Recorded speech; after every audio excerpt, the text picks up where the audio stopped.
Selamat pagi Sobat Sehat. Jumpa lagi di Ayo Sehat, program yang selalu memberi informasi dan inspirasi seputar hidup sehat. Gimana nih akhir pekannya Sobat Sehat kemarin? Semoga tetap seru ya, dan tentu tetap jaga kesehatan. Kita mulai Ayo Sehat bersama saya, Elgin Fridianto.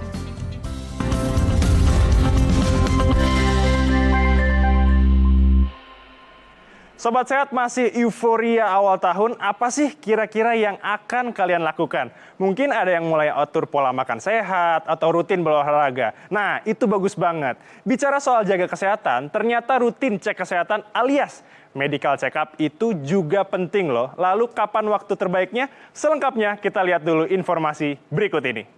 Setiap hari tubuh menghadapi banyak sekali tantangan saat beraktivitas di dalam maupun di luar ruangan. Rutinitas sehari-hari sering membuat seseorang melupakan kesehatan tubuhnya.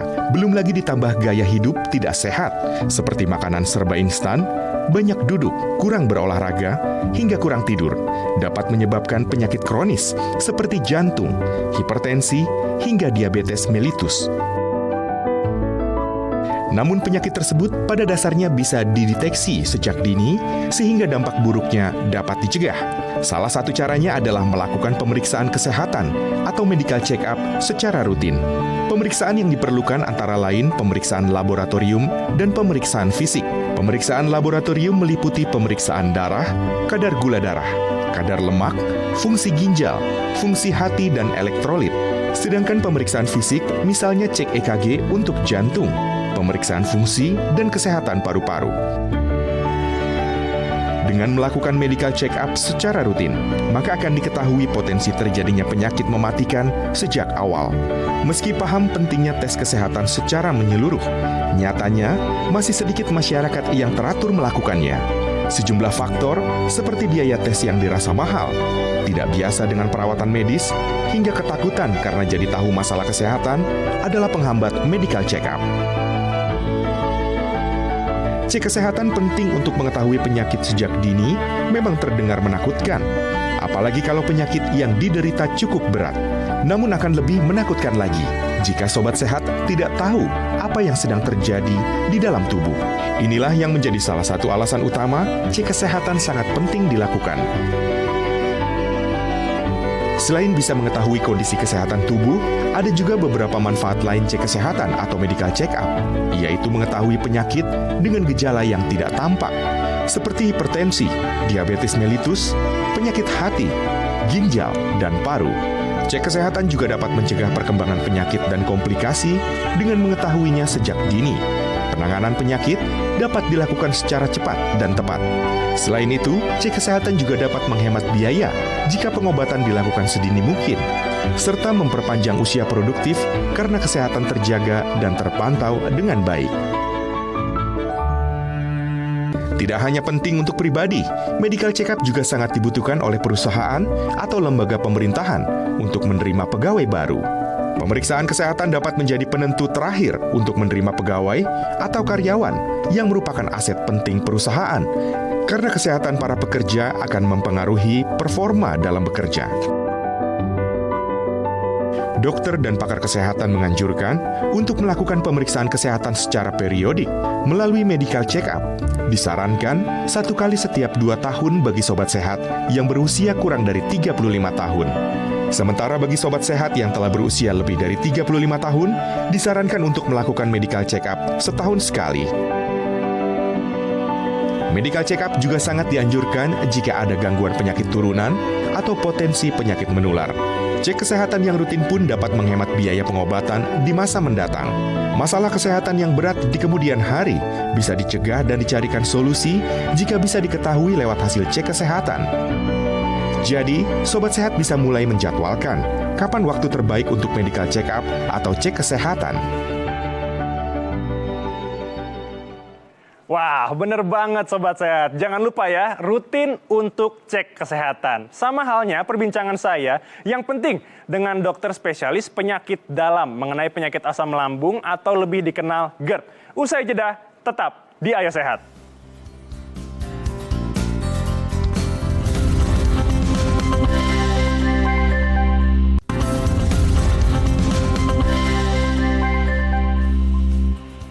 Kembali lagi di Ayo Sehat. Pagi ini saya akan mengajak Sobat Sehat untuk lebih mengenal gejala asam lambung atau sering disebut GERD. Seperti apa gejala dan cara mencegahnya? Simak dulu informasi berikut ini.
Nah, Sobat Sehat, bersama saya sudah hadir dokter spesialis penyakit dalam, Profesor Dr. Ari Fahrial Syam yang akan menjelaskan lebih detail mengenai penyakit asam lambung atau GERD ini. Dokter, selamat pagi. Ya, selamat pagi. Oke, Dok, sehat?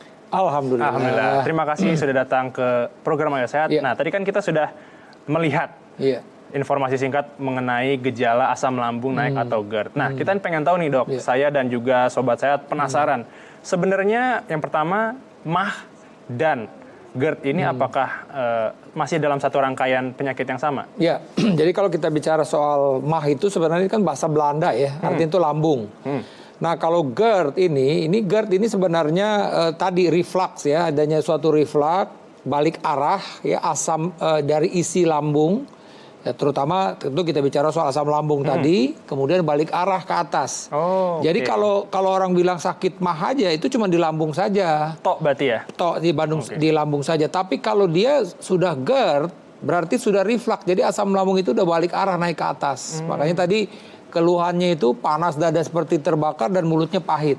Itu hal yang memang membedakan secara signifikan antara MAH ya atau orang bilang gastritis atau orang bilang sakit lambung dengan GERD, karena GERD itu sudah melibatkan organ saluran pencernaan atas yang kita bilang esofagus itu gitu. Oke, tapi kalau orang MAH belum tentu bisa GERD juga berarti, Dok? Seperti itu. Betul. Jadi orang kalau dia memang cuman punya problemnya di lambung saja, dia belum tentu GERD. Tapi orang GERD bisa kena lambung juga. Orang GERD bisa kena MAH Ya, berarti? saya ada pasien-pasien saya, Dok, saya panas dada terbakar, mulut pahit. Itu khas. Ya, heartburn itu khas untuk GERD. Tapi saya juga kembung, begah, cepat kenyang. Anda juga punya sakit lambung. Jadi dua problem itu pasien bisa dapat, punya sakit lambung dan punya GERD. Tapi ada orang yang punya sakit lambung saja tidak GERD ada gitu. Jadi atau sebaliknya dia cuma punya GERD saja, lambungnya nggak apa-apa, ada itu pasien. Dia bilang tidak mual, tidak kembung, tidak nyeri, tidak perih di daerah ulu hati, tapi dia panas dada seperti debakar dan mulut pahit gitu loh. Nah, ini intro yang cukup baik ya, biar masyarakat tahu tuh apa yang namanya GERD, apa yang namanya lambung, apakah tadi bisa kena dua-duanya atau mungkin kena satu-satu gitu. Dok, sebelum kita bicara ke pengobatan mungkin ya, tadi kan sempat dibilang bahwa ada rasa cepat kenyang, begah. Mungkin gejala-gejalanya seperti apa nih, Dok? Ya, itu kalau yang tadi saya bilang problemnya ada di lambung. Jadi kan lambung ini kan sebenarnya seperti kantong ya, sejatinya itu seperti kantong ya. Nah, di lambung ini dia itu kalau misalnya memang gas berlebih-lebihan dia akan kembung ya, akan melebar gitu ya kita bilang. Nah, Orang yang memang pada saat di lambungnya ini melebar, dia akan merasakan tadi rasa kembung tadi atau begah tadi. Cepat kenyang. Cepat kenyang, betul. Itu cepat kenyang, dan kalau ini sudah terlalu, dia rasanya mau muntah, mual, muntah. Oke. Nah, pasien GERD itu fokusnya, kalau pasien GERD itu hanya panas dada seperti terbakar, karena sejatinya begini, asam lambung itu pH-nya itu cuma 1 sampai 2. Tapi kalau dia itu, tapi lambung siap untuk menerima pH seperti itu. Nah, kalau kerongkongan kita ini tidak siap. Oke. Dindingnya itu tidak siap untuk menerima pH 1-2. Jadi apa yang terjadi? Ya, pasien akan merasakan panas dada seperti terbakar tadi. Nah, kalau udah sampai di atas itu merasakan yang tadi regurgitasi balik arah, dia merasakan pahit gitu. Jadi itu hal yang kita mesti tahu bahwa gejalanya beda antara GERD dengan sakit lambung. Dengan sakit lambung. Ya. Oke, baik. Nah, Dok, ini kalau misalnya GERD ini diobati, kira-kira apakah bisa hilang, Dok? Ya, jadi kita bicara soal kenapa orang sakit GERD tadi. Jadi kan tadi disebutkan bahwa sekarang ini dengan gaya hidup yang orang cenderung dengan makan yang berlemak, coklat, keju, lemak segala macam, kemudian tingkat stres yang tinggi, kurang bergerak segala macam, dan akhirnya obesitas, kegemukan. Ini membuat penyakit GERD jadi meningkat di tengah masyarakat. Ya, jadi ini karena tadi faktor-faktor tadi.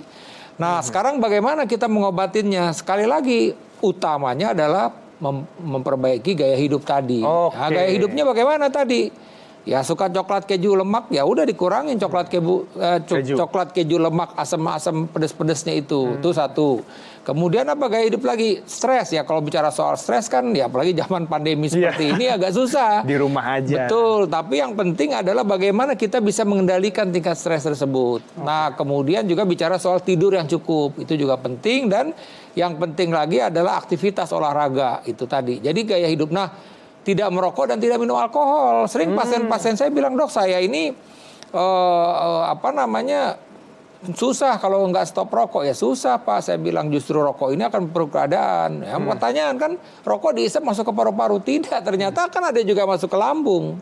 Si komponen racun dari rokok itu akan merusak klep antara lambung dengan lambung dengan kerongkongan, ya, antara lambung dengan esofagus tadi, dan di satu sisi juga kita kan ngisep. Ya, ngisep itu kan kayak gas juga. Nah, itu juga membuat lambung kita menjadi terisi penuh, berlebih-lebihan. Nah, itu tadi dua hal kenapa kok rokok bisa memperburuk keadaan pasien-pasien dengan GERD itu. Nah, dok, saya ini sempat baca ada artikel bahwa GERD ini apa betul sih untuk bisa memicu kanker?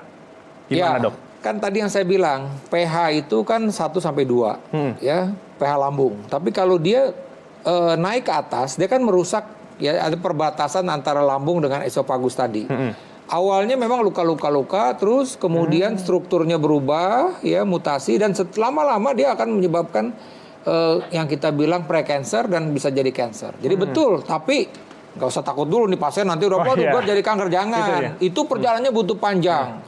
Apabila Anda memang GERD, gaya hidup tidak dijaga, makannya masih sembarangan, masih rokok, alkohol, gemuknya juga nggak bisa dikontrol. Nah, itu bisa seperti itu. Tapi in the future jauh panjang. Cuman memang apakah bisa saya bilang. Tapi itu panjang ceritanya. Jadi oleh karena nggak langsung berarti ya, dok, ya. Panjang sekali butuh waktu, karena tadi ada tahapan-tahapannya. Dia mulai dari rusak luka dulu, sampai kemudian mutasi. sampai terjadi mutasi, terjadi yang kita bilang pre-cancer sampai dengan cancer, dan panjang perjalanannya. Nah, sobat sehat, tadi dokter juga menjelaskan bahwa ada beberapa makanan yang sekiranya harus dihindari ya, dok. Betul, betul. Tapi nanti kita akan jelaskan bersama Profesor Dr. Ari usai jeda, tetap di Ayo Sehat.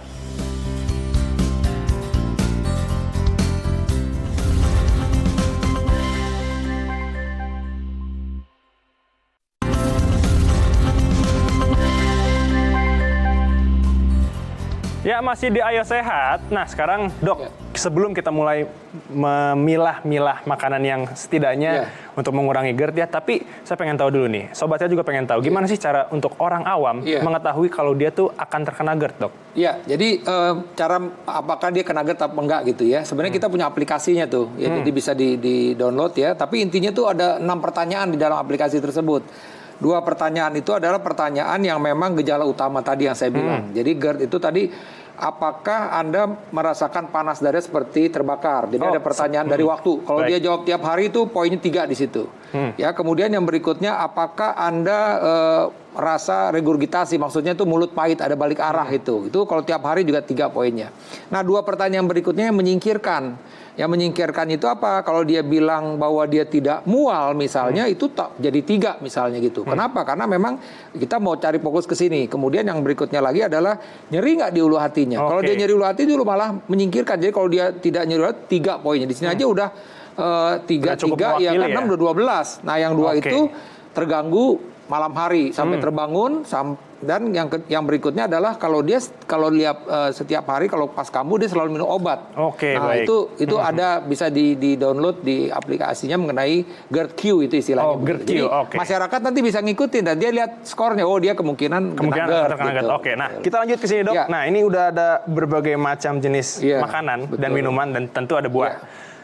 Sekiranya yang seharusnya dihindari mungkin, Dok, apa nih, Dok? Mungkin pertama mungkin saya mesti ngomong dulu nih, kalau kita sehat, lambung kita tidak ada masalah, kita tidak GERD, ini welcome. Aman semua? Aman, tapi jangan boleh berlebihan. Nggak boleh berlebihan, dicatat Sobat Sehat. Kita mulai, yang utamanya apa sih sebenarnya ketika kita ini memang lagi kambuh nih, GERD-nya itu tadi ya, tadi panas terbakar mulut pahit. Sebenarnya coklat sama keju. Komponen daripada coklat dan keju ini menyebabkan pengkosongan lambung itu menjadi terlambat. Lambung itu seperti kantong.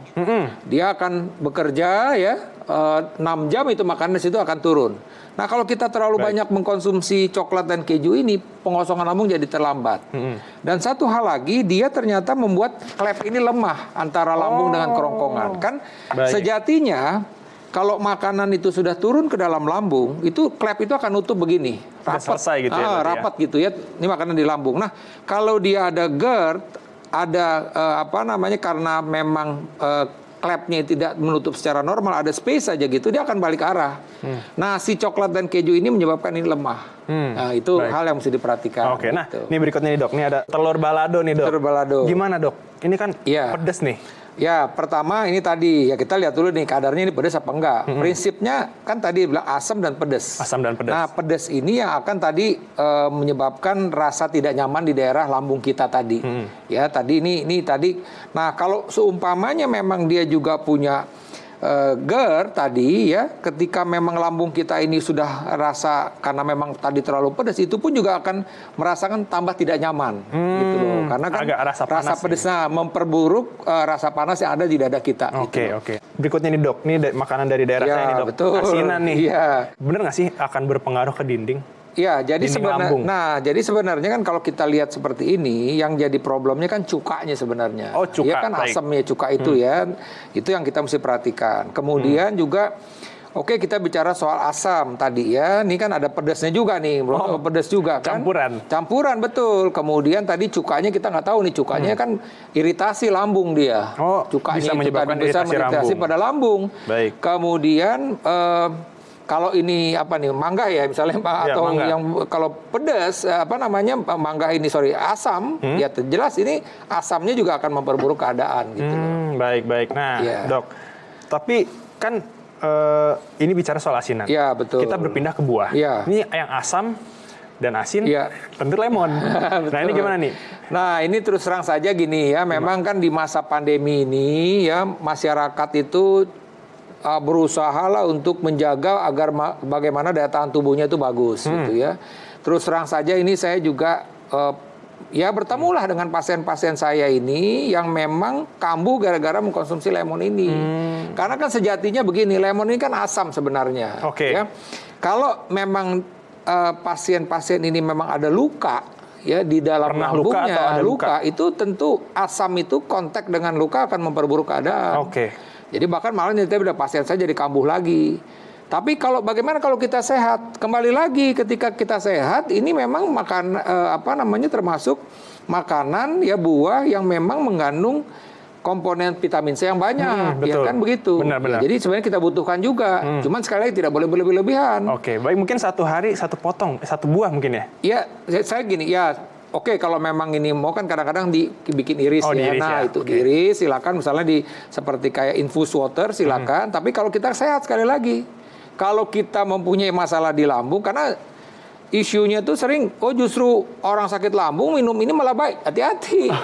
Kalau iya benar, kalau kebetulan lambung kita itu lagi luka, ya. Lagi jadi luka. problem. Nah, sekarang kan gini, kalau kita bicara soal lambung itu dua sebenarnya. Apakah yang kita bilang fungsional atau organik? Kalau fungsional itu kalau kita endoskopi atau kita lihatlah secara diteliti itu nggak ketemu apa-apa gitu loh. Mungkin dia minum lemon enak dia karena sejatinya memang nggak ada luka. Tapi kalau pada kelompok yang organik ada luka bisa jadi problem. Nah selanjutnya nih dok, berikutnya ada kopi hitam dan juga minuman bersoda. Nah ini kan tentu sering banget, apalagi orang-orang sekarang ada di rumah. Betul, nah, betul. Ini kira-kira berpengaruh nggak sih? Iya, ini terus terang aja ini kan sekarang lagi trennya kopi 1 liter. Jadi kan ada free 1 liter. Nah, saya sampaikan kopi ini ada komponen yang bilang kafein. Kafein. Ini kafein ini akan meningkatkan produksi asam lambung. Jadi kalau ini kita pertama nih kalau dia terlalu acid kan ada kopi yang acid itu directly juga bisa menyebabkan kerusakan langsung di lambung. Tapi di satu sisi komponen dari kafeinnya akan menginjus produksi asam lambung. Jadi sekali lagi kita mesti hati-hati pada pasien-pasien yang memang asam lambungnya tinggi, baik itu hanya di lambung atau tadi misalnya GERD, memang tidak dianjurkan untuk minum kopi. Gitu. Begitu juga dengan air bersoda. Nah, kalau soda ini lebih banyak ke sodanya sendiri. Jadi sodanya ini kan gas, ya kan dia kan kalau dia punya lambung kan dia kembung begah, ya kan. Tentu setelah dia minum yang bergas ini akan menambah jumlah gas yang berlebih. Terima kasih Profesor Dr. Ari untuk semua penjelasannya. Semoga Sobat Sehat tentunya bisa mengurangi ya agar tidak terlalu berlebih. Tapi usai sudah perjumpaan kita di program Ayo Sehat hari ini, tetap saksikan program Ayo Sehat setiap hari Senin hingga hari Jumat pukul 10.30 waktu Indonesia bagian Barat hanya di Kompas TV Independen Terpercaya. Saya Agin Fridianto bersama Prof. Dr. Ari pamit undur diri, tetap jaga protokol kesehatan, tetap jaga kesehatan. Sampai jumpa.